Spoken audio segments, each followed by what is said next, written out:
Ce matin, nous voulons bénir celui qui nous a appelés des ténèbres à son admirable lumière. En ce matin du 1er janvier, je veux partager un texte avec vous dans le livre de l'Évangile selon Luc, chapitre 2, versets 1 à 7.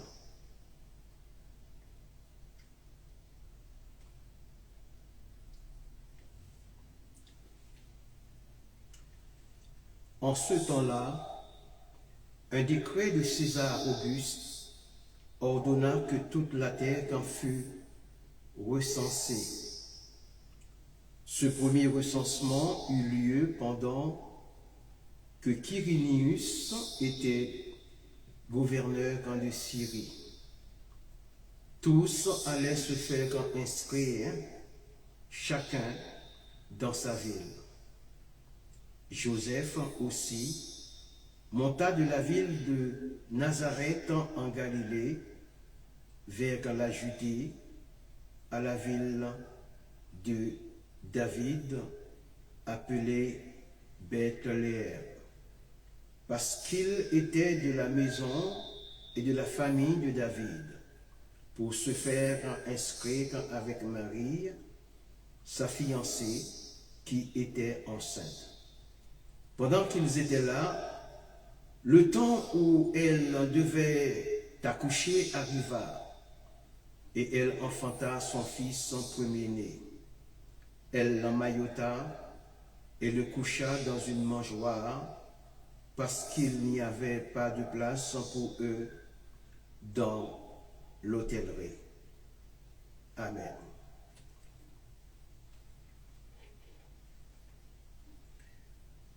Chers frères et sœurs, chers amis, mesdames et messieurs, au cœur du tumulte des empires et sous l'injonction froide de l'administration romaine, le temps semble s'être arrêté pour laisser place à l'éternité. Le texte de Luc nous plonge dans ce paradoxe sublime où le temporel représenté par le décret de César Auguste s'efface devant le surgissement de l'inouï. Tandis que le monde s'agite pour se faire dénombrer, une marche silencieuse s'annonce depuis Nazareth. Joseph et Marie, porteurs d'une promesse qui dépasse les généalogies, s'acheminent vers Bethléem, la cité du roi berger. C'est là, dans le dénuement d'une hôtellerie close et l'humilité d'une mangeoire, que le Verbe choisit de se faire chair. Ce n'est plus seulement une naissance que l'on relate, mais l'instant où l'infini consent à l'étroitesse du lait et de la paille. En ce temps-là, un décret de César Auguste ordonna que toute la terre fût recensée. Ainsi commence le récit d'un dépouillement royal où la fragilité d'un nouveau-né vient bouleverser la puissance des trônes et offrir à l'humanité son plus pur miroir. Le premier groupe de versets comprenant le verset 1 et le verset 3 nous indique que le récit commence par un cadre historique précis, un décret de César Auguste ordonnant un recensement général. Cela entre l'événement dans une réalité politique romaine. Le recensement est un fait historique attesté, bien que les détails exacts, comme la gouvernance de Quirinius en Syrie, fassent un débat parmi les historiens. Ce contexte souligne la souveraineté divine agissant à travers des événements politiques humains, préparant ainsi la venue du Messie dans un cadre historique concret.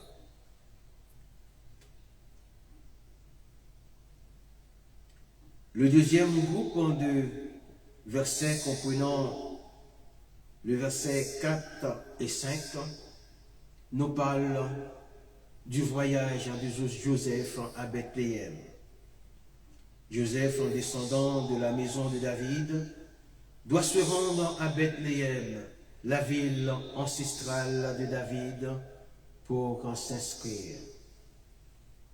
Ce déplacement est crucial car quand il accomplit la prophétie messianique selon laquelle le Messie naîtra à Bethléem, selon Michée, chapitre 5, verset 1.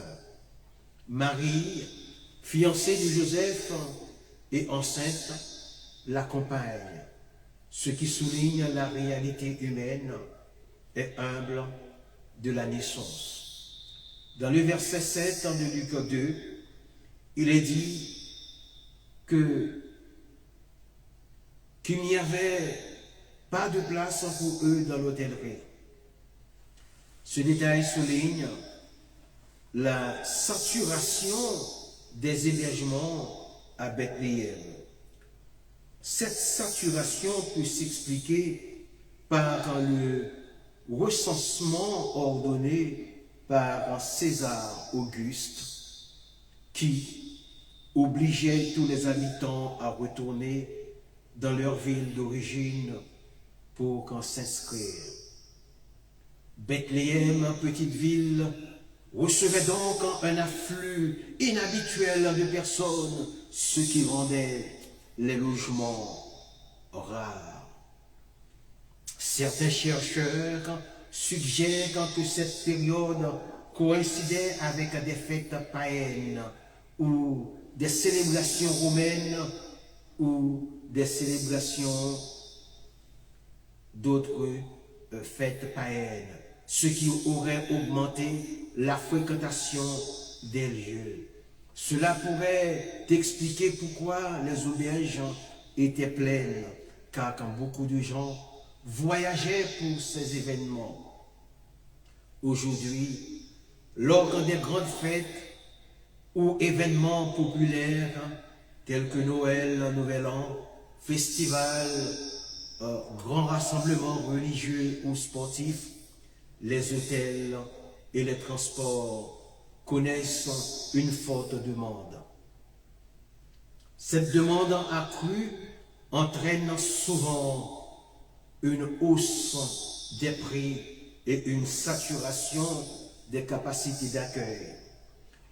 Ce phénomène est une constante sociale et économique illustrant comment les grands événements mobilisent les populations et impactent les infrastructures.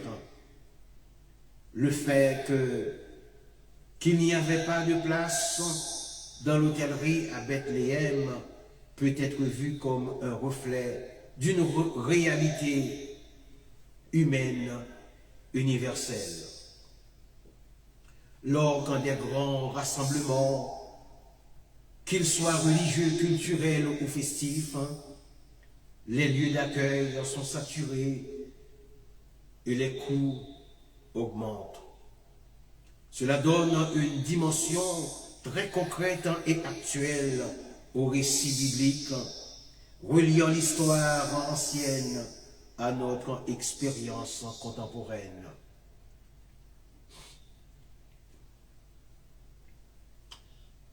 Le passage des versets 6 et 7 insiste sur la modestie des conditions. Marie donne naissance à son fils premier-né dans un lieu simple, une mangeoire, faute de place dans l'hôtellerie. Cette image de Jésus né dans la modestie symbolise l'humilité et la simplicité du Messie, contrastant avec les attentes royales ou majestueuses. Le fait qu'il soit emmailloté et couché dans une mangeoire rappelle la vulnérabilité et la dépendance de l'enfant, soulignant son incarnation dans la condition humaine. Le récit montre que Dieu, alléluia, intervient dans l'histoire humaine ordinaire, même à travers des décrets impérieux, ou des décrets plutôt impériaux. Le déplacement à Bethléem est un accomplissement direct des Écritures affirmant Jésus comme Messie. La naissance dans une mangeoire illustre la nature humble et servante de Jésus qui vient pour tous, y compris les plus pauvres. Le passage en souligne la réalité concrète de l'incarnation, Dieu prenant chair dans un contexte humain, simple et fragile.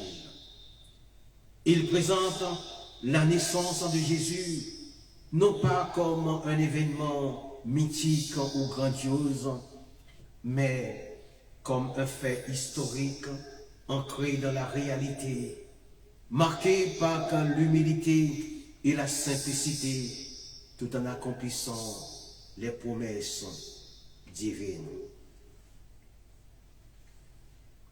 Ce récit invite à reconnaître la présence de Dieu dans les circonstances ordinaires et modestes de la vie.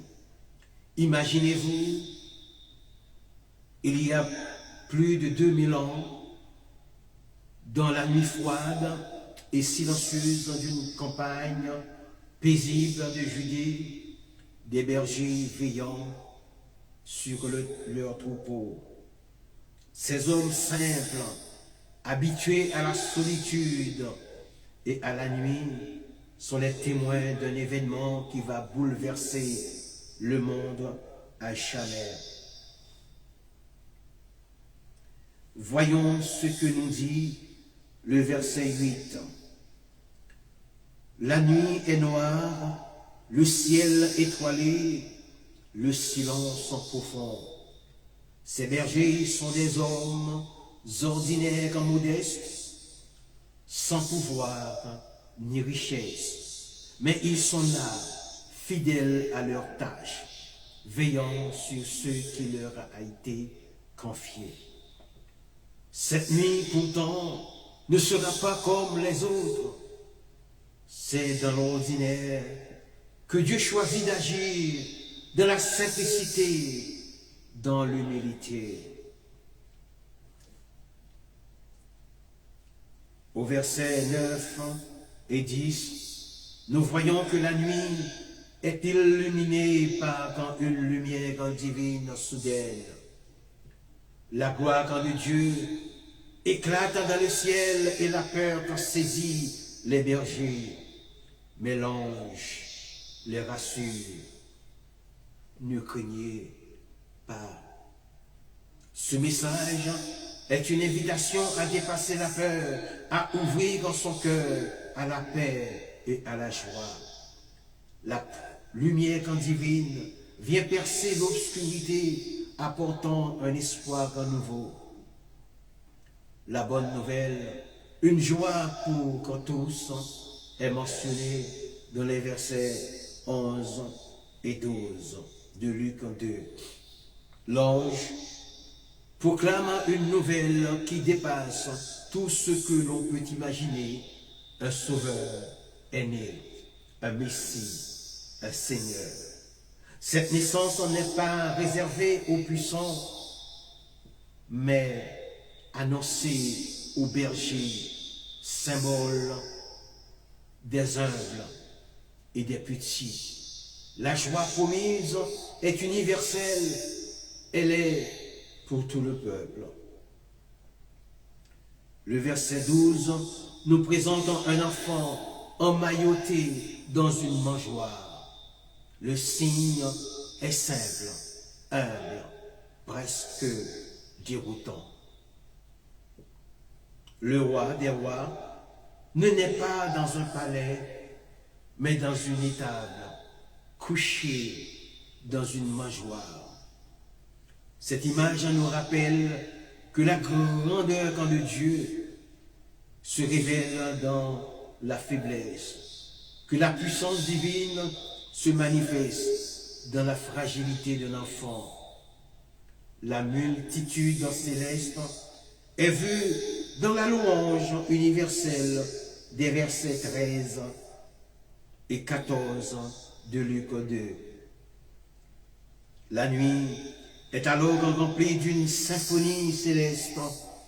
Les anges chantent la gloire de Dieu et proclament la paix. Cette paix n'est pas seulement l'absence de conflit, mais une réconciliation profonde entre Dieu et l'humanité. Un don d'amour qui transforme les cœurs. Dans les versets 15 et 16 de Luc 2, les bergers ne restent pas passifs, leur foi les pousse à se lever, à aller voir, à témoigner. Leur tâche est celle de ceux qui ont rencontré la vérité et veulent la partager. Ils deviennent les premiers messagers de cette bonne nouvelle.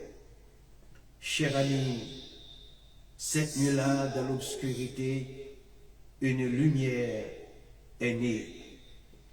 Une lumière qui continue de briller aujourd'hui dans nos vies, appelant chacun de nous à sortir de la peur, à accueillir la paix, à témoigner de la joie. Comme les bergers, soyons vigilants, ouverts à la visite divine et porteurs de cette lumière dans un monde qui en a tant besoin. Que cette histoire nous rappelle que Dieu choisit souvent les humbles pour révéler sa gloire et que la vraie grandeur se trouve dans l'amour et la simplicité. Dans le groupe des versets 16 à 20, après l'annonce angélique, les bergers se rendant rapidement à Bethléem. Ils trouvent Marie, Joseph et l'enfant dans la mangeoire, confirmant le signe donné par l'ange. Ils sont remplis d'émerveillement et de louange, glorifiant Dieu pour ce qu'ils ont vu et entendu. Les bergers deviennent les premiers témoins et messagers de la bonne nouvelle, partageant ce qu'ils ont vu.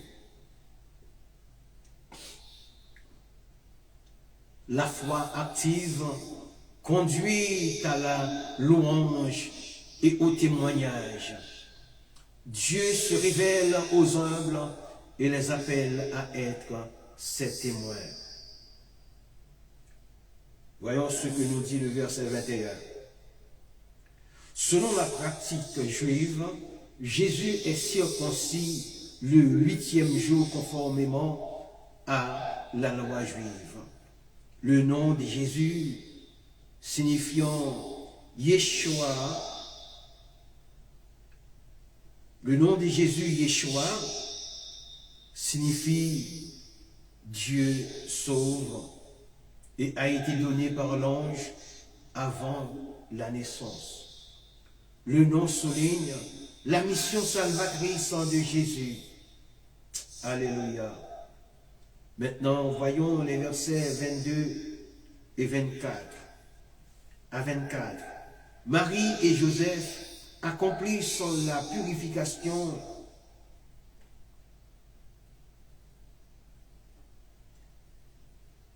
de qui? La purification de Marie et la présentation de Jésus au temple. Selon la loi lévitique, chapitre 12. Un couple pauvre offre un sacrifice modeste, soulignant l'humilité de la famille. Les versets 25 à 35 nous présentent Siméon, homme juste et pieux. Il attend la consolation d'Israël, animé par l'Esprit Saint. En voyant Jésus, il reconnaît le Messie et prononce un cantique de louange, annonce de la mission et de la souffrance. Siméon prédit que Jésus serait lumière pour que les nations, mais aussi cause de chute et de résurrection, et que Marie connaîtra la douleur. La venue du Messie apporte lumière et salut, mais aussi des défis et des souffrances. Les versets 36 à 38 nous présentent une femme âgée, une prophétesse. Elle vit au temple consacrée à la prière. Elle loue Dieu et parle de l'enfant et tous ceux qui attendent la délivrance. À travers Anne, nous avons une belle leçon sur la prière et la fidélité qui permettent la reconnaissance des œuvres de Dieu. Au verset 39 et 34, nous voyons un retour à la vie ordinaire. La famille retourne à Nazareth où Jésus grandit en sagesse, stature et grâce. La vie humble et simple accompagne la mission divine. Au verset 41 à 50, la famille monte à Jérusalem chaque année. L'épisode du temple. Jésus, à 12 ans, reste au temple en discutant avec les docteurs de la loi. Ses parents le cherchent avec inquiétude, puis le retrouvent. L'enfant Jésus leur exprime la conscience de sa mission divine par ces mots. Il faut que je m'occupe des affaires de mon Père. Dès son jeune âge, Jésus manifeste une maturité spirituelle et une vocation claire.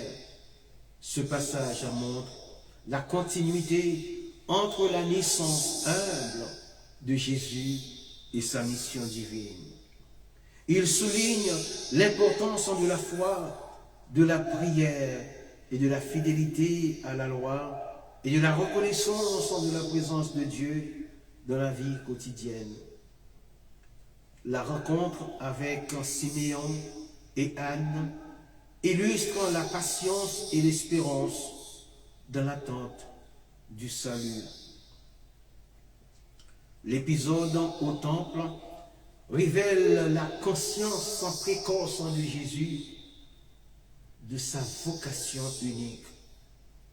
Dans l'économie du récit biblique, le 2e chapitre de l'évangile selon Luc ne constitue pas seulement une chronique historique ou un dogme de foi, il s'érige comme une œuvre d'une finesse littéraire et d'une portée philosophique inégalée. Tandis que l'Empire romain déploie sa puissance à travers le recensement d'Auguste. Un événement d'une nature radicalement différente se produit dans l'ombre d'une étable bête les mitaines. Ce texte nous invite à une révolution du regard, là où le monde cherche la puissance, le divin choisit la vulnérabilité. Comment? À travers la mise en scène de la nativité, Luc nous enseigne à redéfinir nos valeurs de grandeur, de contemplation et l'accueil de l'altérité. Nous explorons d'abord la leçon de l'humilité radicale, puis l'importance de la vigilance intérieure symbolisée par les bergers pour enfin méditer sur la sérénité du temps long incarné par Siméon et Anne. Le premier enseignement de Luc réside dans le contraste saisissant entre la macro-histoire impériale et la micro-histoire du salut. Luc commence par évoquer César Auguste. C'est le monde de l'édit, de la statistique et du contrôle. Pourtant, le centre de gravité se déplace vers une mangeoire. La leçon est ici d'ordre ontologique. La véritable autorité ne réside pas dans celui qui domine par le nombre, mais dans celui qui s'offre dans le dénuement. Le Christ ne naît pas dans une hôtellerie, lieu de passage et de commerce, mais dans un espace de service et de simplicité. En choisissant de s'incarner dans la fragilité de nouveau-né, le divin sanctifie la faiblesse. Pour l'homme moderne, obsédé par la performance et l'accumulation, la nativité est une leçon de dépossession. Le bonheur et le sens ne se trouvent pas dans l'affirmation du moi conquérant, mais dans l'acceptation de notre propre finitude. Si la naissance est discrète, son annonce est éclatante, mais elle est réservée à une catégorie sociale précise, les bergers. Dans la société antique, les bergers étaient souvent perçus avec méfiance, vivant aux marges de la pureté rituelle. En leur confiant la grande joie, Luc nous enseigne que la vérité est souvent mieux perçue par ceux qui n'ont rien à protéger. L'esprit du système et les hiérarchies rigides sont des voiles qui empêchent de voir l'inouï. Allons donc jusqu'à Bethléem, disent-ils. La leçon ici est celle de la réactivité spirituelle. Face à l'appel du beau et du vrai, l'homme ne doit pas rester dans la stagnation. Les bergers nous apprennent que la connaissance n'est pas une simple accumulation de faits, mais une mise en marche, une expérience sans vécu qui transforme le spectateur en témoin. Au milieu du tumulte de l'étable et de l'agitation des foules, un personnage se distingue par son intériorité, Marie. Luc note avec insistance que Marie gardait toutes ces choses et les repensait dans son cœur. C'est ici une leçon magistrale de psychologie spirituelle. Contre l'immédiateté du cri et de l'émotion éphémère,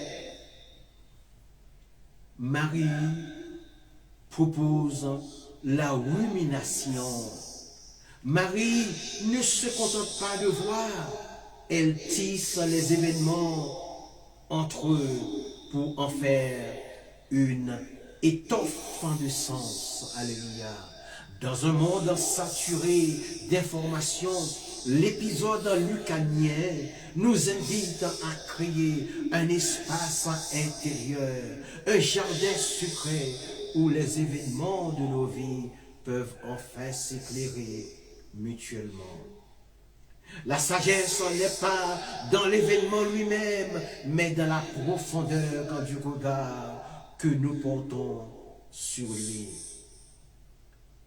Le chapitre se clôt sur la présentation au temple, introduisant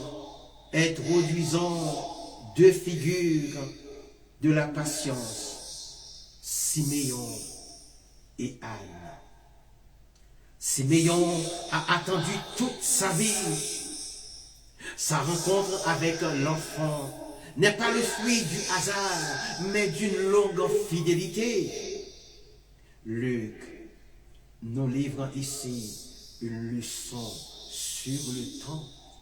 À l'ère de l'instantanéité, Siméon nous rappelle que les plus grandes révélations demandent une maturation. La vie n'est pas une course, mais une attente active.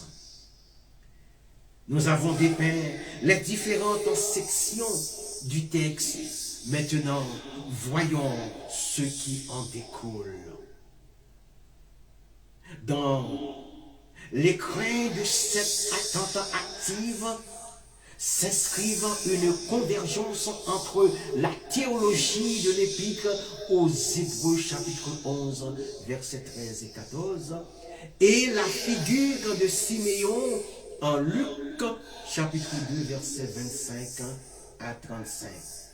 Cette convergence révèle la quintessence de la spiritualité, la transformation de l'attente en vision et du voyage en patrie. Voici comment ces deux souffles scripturaires s'unissent pour dessiner le portrait du voyageur de l'absolu. Le texte des Hébreux nous parle de ceux qui meurent dans la foi sans avoir possédé les biens promis. Siméon, lui, semble être l'exception qui confirme la règle. Il touche l'enfant. Pourtant, la convergence est totale. Comme les patriarches, Siméon a vécu toute sa vie en saluant de loin. Sa patrie n'était pas le temple de pierre où il se tenait chaque jour, mais la consolation d'Israël qu'il portait dans son espérance. Saluer de loin, c'est reconnaître que l'objet de notre amour dépasse notre existence biologique. Siméon n'a pas vu le Christ glorieux, il n'a pas vu la résurrection, mais dans la chair d'un nourrisson, il a salué la victoire totale de Dieu. Alléluia. Le texte des Hébreux définit l'homme de foi comme un étranger. Siméon incarne parfaitement cette déterritorialisation spirituel. Bien qu'habitant Jérusalem, Siméon est ailleurs. Il est un étranger au tumulte politique et aux agitations sociales de son temps. Sa seule citoyenneté est le Saint-Esprit qui repose sur lui. Le vieillard, ne cherchant pas à s'installer dans la durée terrestre, il ne demande pas une longue vie, mais une vie accomplie, en disant, maintenant tu peux me laisser partir. Il avoue qu'il était un voyageur en attente de son visa pour la patrie véritable. La terre n'était pour lui qu'une hôtellerie de passage. Ce qui parle ainsi montre qu'il cherche une patrie. Pour Siméon, cette recherche prend fin dans les bras d'un enfant, l'enfant Jésus. La convergence se fait ici. La patrie recherchée n'est pas un lieu géographique, c'est une personne, la personne de Christ. En tenant Jésus, Siméon est enfin chez lui. Le repos qu'il demande n'est pas un sommeil, mais l'entrée définitive dans ce qu'il a cherché à tâtons toute sa vie. Pour celui qui se sait voyageur, mourir n'est pas s'expatrier, c'est être rapatrié. La libération est le cri de celui qui voit enfin les côtes de son pays natal après une longue traversée. Siméon est le modèle de ce que l'Épître aux Hébreux appelle les héros de la foi. Il meurt en ayant reçu la promesse, mais il meurt surtout en montrant que la possession véritable n'est pas de retenir, mais de reconnaître. Il nous enseigne que nous sommes tous des Siméons, des gardiens de promesses, des voyageurs qui cheminent dans la nuit, portant en nous une vision qui ne s'éteindra pas, avec nous, mais qui nous précède dans la patrie de la lumière. Siméon n'a pas quitté la terre parce qu'il l'avait méprisée, mais parce qu'il a trouvé la porte de la patrie dans le regard d'un enfant, l'enfant Jésus. L'art de partir est dans la personne même qui est attendue. Nous sommes tous gardiens des choses spirituelles du Maître. Mais quand il arrive, c'est alors que nous pouvons partir en paix. Tel fut le cas de Siméon qui a attendu toute sa vie durant. Maintenant, ô Maître souverain, tu peux laisser ton serviteur s'en aller en paix. Siméon nous enseigne la leçon ultime, celle du détachement. Ayant vu l'essentiel, il n'a plus besoin de posséder le reste.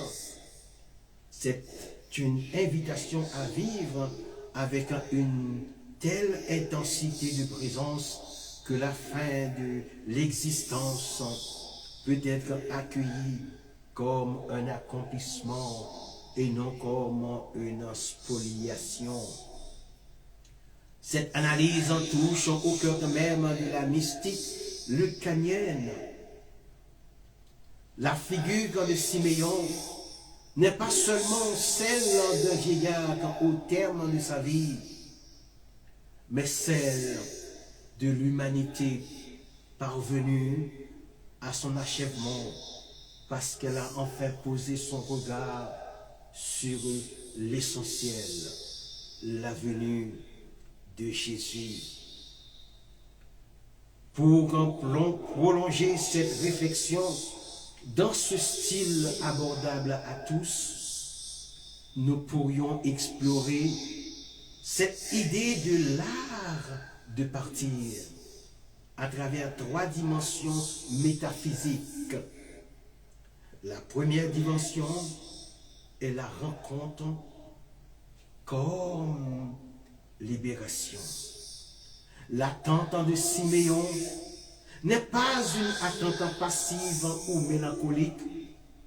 C'est une tension de tout l'être vers une promesse. Alléluia. Dans le texte grec, le verbe utilisé pour laisser partir,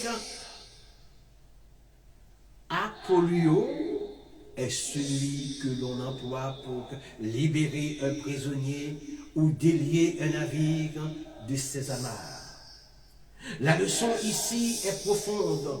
Nous sommes souvent prisonniers de nos attentes, de nos peurs et de nos quêtes inabouties.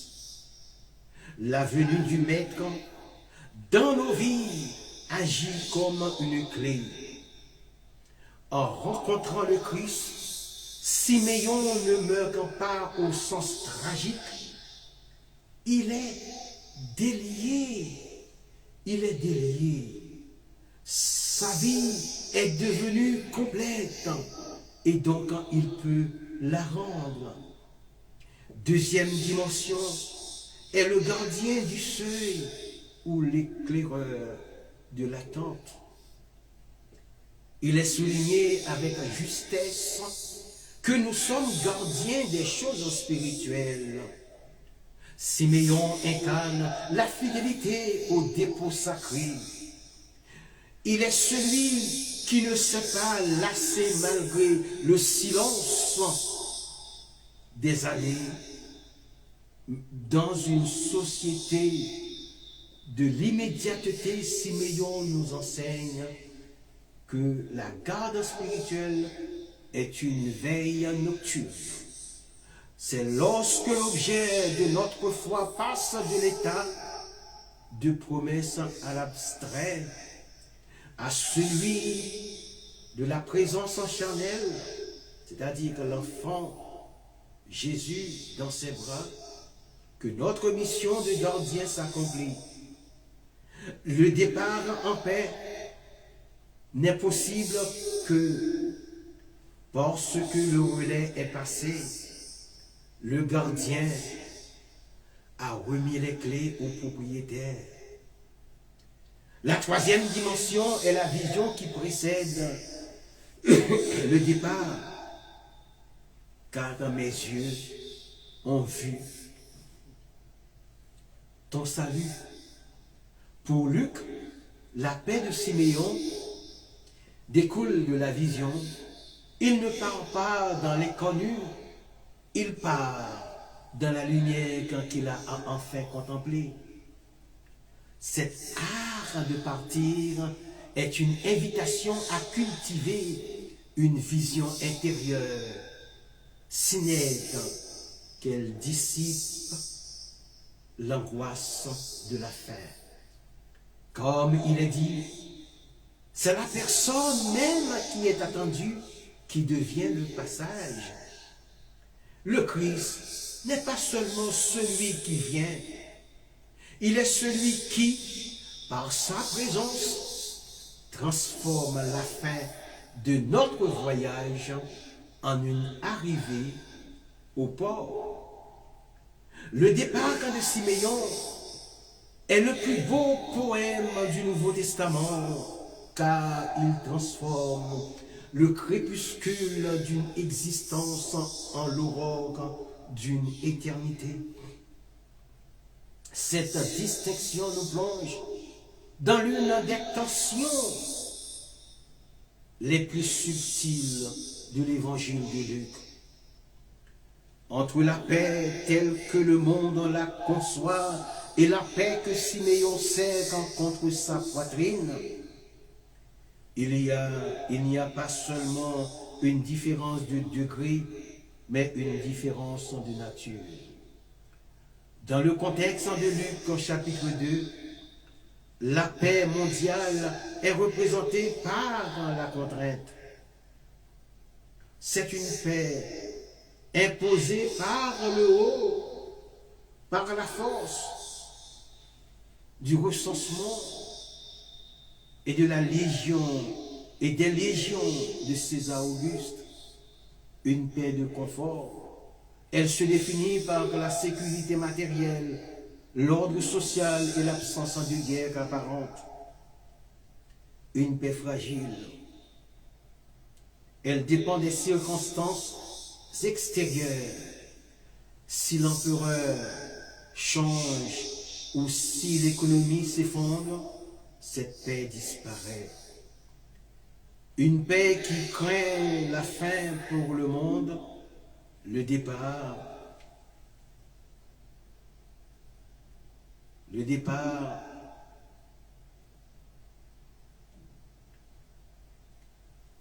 qui comprend la mort ou la perte, est une rupture tragique, une fin de non-recevoir qui vient briser le bonheur accumulé. À l'inverse, la paix de Siméon est une plénitude de présence qui dépend ou qui ne dépend d'aucune circonstance politique. Elle naît d'une coïncidence parfaite entre le désir de l'homme et le don de Dieu. La paix que Siméon expérimente est celle de l'unité retrouvée. Toute sa vie était tendue vers un point unique. Lorsqu'il porte l'enfant, son passé, c'est-à-dire la promesse, son présent, c'est-à-dire sa vision et son futur, qui est son départ quand fusionne. Le monde recherche la paix dans la multiplication des plaisirs. Siméon la trouve dans la simplification de son être autour d'une seule présence, celle de Jésus. Pour le monde, partir, c'est perdre. Pour Siméon, partir, c'est s'en aller vers ce qu'il a déjà commencé à voir.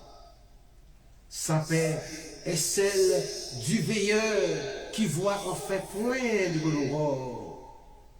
Il n'est plus nécessaire de rester sur le rempart, non parce qu'il est fatigué, mais parce que la lumière est là. La paix du monde est un calme qui précède la tempête. La paix de Siméon est un calme qui succède à l'accomplissement. Il est fascinant de noter que Siméon, dans le même souffle où il parle de paix, annonce à Marie que cet enfant serait ou sera un signe de contradiction. Cela nous enseigne que la paix spirituelle n'est pas une anesthésie. Elle peut coexister avec la souffrance et le glaive. Cette paix de profondeur, comme le fond de l'océan reste immobile alors que la surface est agitée par la tempête. Siméon peut partir en paix, non parce que le monde est devenu parfait, mais parce que le salut est désormais planté au cœur de l'humanité. Siméon, ayant vu la gloire de celui qui est attendu, est un bel exemple qui explique l'art de mourir à ce qui est transitoire. Cette expression constitue le pivot métaphysique de son épisode et par extension une leçon de vie universel.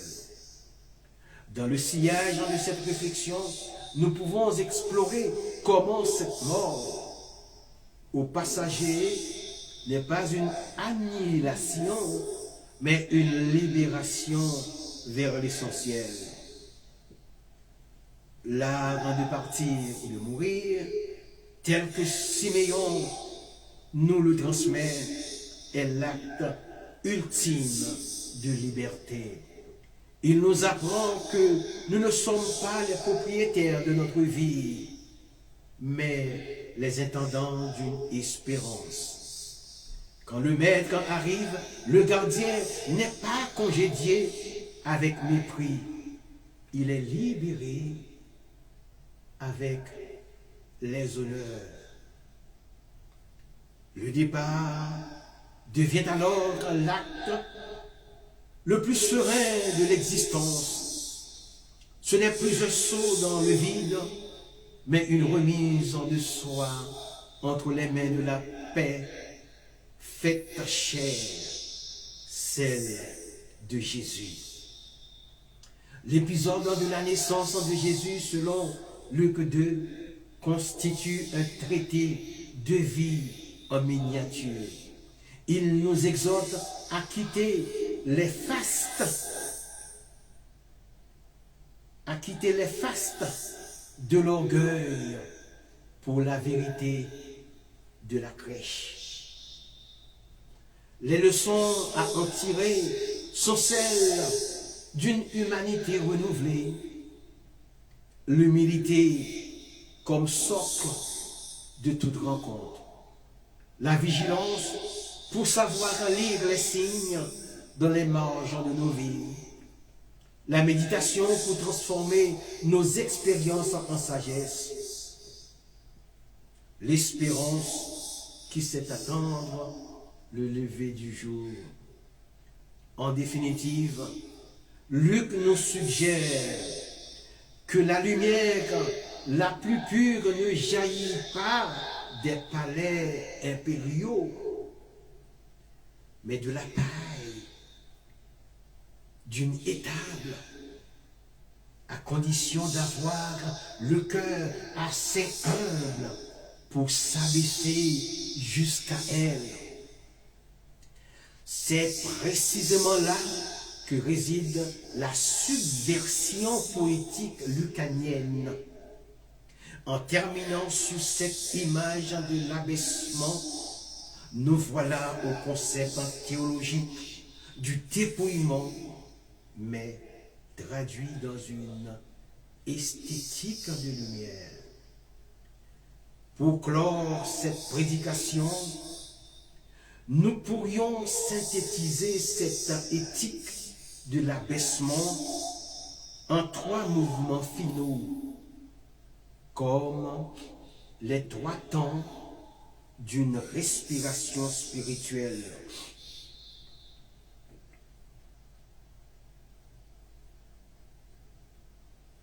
Le premier temps est la géographie de l'invisible. Le palais impérial est le lieu de la hauteur. Pour y accéder, il faut s'élever, conquérir, gravir les échelons de la puissance. Mais cette lumière-là est souvent aveuglante et froide. Elle éclaire le moi, mais ne réchauffe pas l'âme. À l'inverse, l'étable impose une géographie de la courbure. Pour entrer sous le toit de la crèche, pour regarder l'enfant dans la mangeoire, il faut physiquement et spirituellement se briser le dos, ou plutôt briser sa propre raideur. La vérité ne se contente pas du haut, elle se recueille au ras du sol, là où la paille recueille le souffle de Dieu. Le deuxième temps est la paille, matière de l'éphémère et du sacré. Pourquoi la paille? Elle est le résidu de la récolte, ce que l'on jette, ce qui est sec et sans valeur marchande.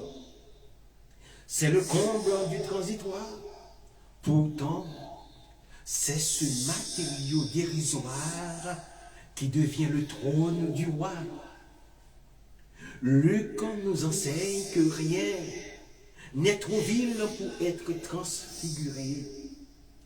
Si le cœur est assez humble pour s'abaisser jusqu'à cette taille, il découvre que le transitoire, que la paille, porte l'Éternel, c'est-à-dire l'enfant Jésus. C'est la leçon de Siméon poussé à son paroxysme. Accepter sa propre condition de paille pour devenir le réceptacle du salut. Alléluia. S'abaisser n'est pas s'humilier au sens de se diminuer, mais c'est s'ajuster à la paille de l'amour. L'orgueilleux, restant debout dans sa propre lumière, ne voit rien de ce qui se passe dans l'ombre de l'étable. Le cœur humble, lui, possède une vision nocturne, comme les bergers, comme Siméon. Il a l'œil exercé à distinguer l'éclat de Dieu de la grisaille du quotidien. L'arc de mourir au transitoire, c'est en réalité l'arc de renaître à cette lumière douce qui ne s'impose pas, mais qui attend d'être accueillie. En sortant du chapitre 2 de Luc, le lecteur est invité à devenir un Siméon moderne. Nous sommes tous des gardiens du spirituel dans un monde qui ne jure que par les palais d'Auguste. La leçon finale est une promesse de sérénité. Celui qui sait trouver la lumière dans l'étable n'aura plus jamais peur de l'obscurité. Il pourra, le moment venu, partir en paix, car il aura appris que la véritable grandeur ne réside pas dans ce que l'on domine, mais dans ce que l'on a la grâce d'adorer à genoux. Au terme de cette traversée du chapitre 2 de Luc, nous ne quittons pas une simple étable de Judée, mais le sanctuaire quand même de notre propre humanité. Ce récit n'est pas le vestige d'un passé révolu, il est le miroir d'une urgence spirituelle qui attend son accomplissement en chacun de nous. La prise de conscience commence là où nos certitudes s'effondrent. Luc nous place devant un paradoxe saisissant. La toute-puissance choisit la fragilité d'un nouveau-né et l'éternité s'inscrit dans la présence, dans la précarité d'une mangeoire, plutôt. C'est un appel vibrant à délaisser nos quêtes de gloire extérieure pour embrasser la beauté du dépouillement. Sommes-nous capables, à l'instar des bergers, de quitter nos vieilles nocturnes et nos sécurités illusoires pour courir vers l'inattendu? Contre le fracas des armées célestes et le silence contemplatif de Marie, qui repassait ces choses dans son cœur, se dessine le chemin de la sagesse. La conscience spirituelle ne naît pas dans le bruit du monde, mais dans cette résonance intérieure où l'événement devient verbe. Comme l'enfant qui croissait en grâce et en stature sous le ciel de Nazareth. Notre esprit est appelé à une croissance invisible, loin des regards pendant la fidélité aux humbles commencements. Que ce texte ne soit plus une page tournée, mais une porte ouverte. L'invitation est claire. Sortir de l'aveuglement de nos hôtelleries pour offrir un espace au divin.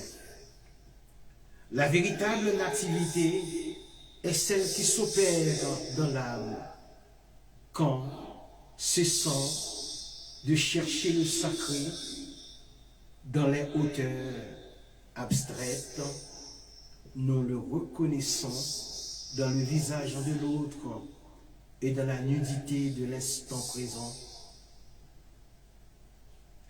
Que la lumière qui a baigné les plaines de Bethléem vienne désormais dissiper nos ombres intérieures, nous rappelant que chacun ou que chaque homme porte en lui un enfant Dieu qui ne demande qu'à naître au monde par un acte d'amour et de conscience pure. Voici une proposition pour clore votre ou notre invitation ou notre intervention.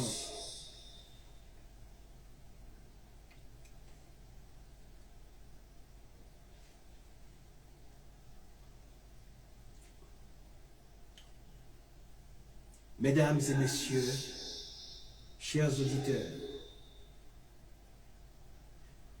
une année s'en va ou s'en est allée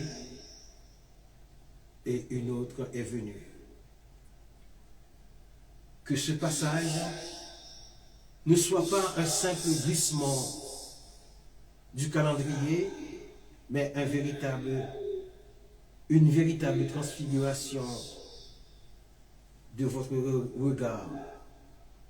Alors que les feuilles, quand du temps se tournent, je vous souhaite de ne pas seulement traverser les jours, mais de les habiter avec l'intensité de ceux qui savent que chaque instant est une naissance. Que l'année qui s'efface emporte avec elle vos lassitudes, nos lassitudes, et que celle qui s'éveille vous trouve et nous trouvons debout. Le cœur vaste et l'âme aux aguets, prêts à accueillir la lumière là où l'on ne l'attend plus. Puissiez-vous, dans le secret de vos vies, cultiver cette paix que le monde ne peut donner et faire de chaque rencontre un sanctuaire.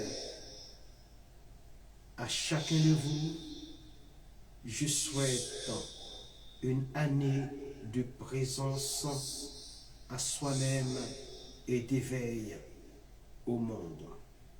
Amen. Éternel notre Dieu, nous te remercions pour ce moment béni, pour quand cette nouvelle année qui s'ouvre devant nous. Seigneur éternel notre Dieu, nous te prions de nous permettre de changer d'attitude. Seigneur, quand même lorsque nos souhaits sont des souhaits répétitifs, et chaque année nous répétons les mêmes souhaits, Seigneur, quand nous te demandons de faire un travail à l'intérieur de nos cœurs, que chacun de nous puisse être un Siméon, que chacun de nous puisse être une Anne, que chacun de nous, Seigneur éternel, notre Dieu, puisse regarder dans les pailles la grandeur de notre roi.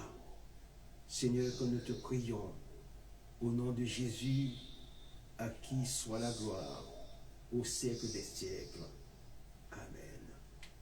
À bientôt, j'espère.